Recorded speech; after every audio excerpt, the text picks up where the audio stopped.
I think another example that comes to mind is that of unpaid work, where, let's say, I remember a stand up comedian. I like him very much, Bill Burr, and he makes light of it in the context that he's talking to his girlfriend. He says about being a mom is the hardest job in the world, is what he and his girlfriend are watching Oprah Winfrey show, and that's what Oprah says. And he says, really, I mean, is that the most difficult job in the world, or would you rather be drilling in the center of the earth and shaking hands with the devil when you're laying those cables, and every time there is a rumble in the ground and you wait for the thing to collapse on you? Is that difficult? Or is it difficult to be up in the sunshine with a couple of toddlers and sending them to bed anytime you want? Anything that you can do in your pair of pajamas is not difficult, he says. Now, obviously, it's to bring out a laugh, but how can you measure a mom's work or a homemaker's work, which probably is unpaid, obviously? Yeah.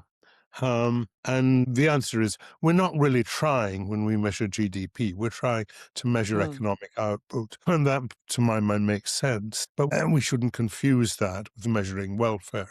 I go back to my example that these methods were developed during the Second World War. You Mm. really wanted to know how much stuff you could throw at the enemy, and however useful a mom's work was, it wasn't directly useful in that.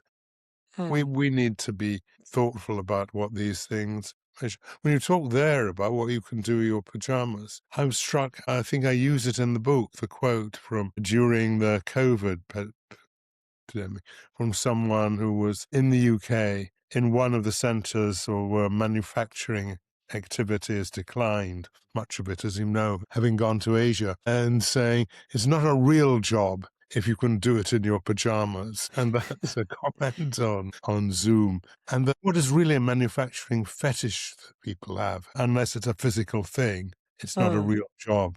And of course, in our Western economies, most people are now employed in service activities. And of course, a lot of that kind of service activity itself is now being outsourced to places like India.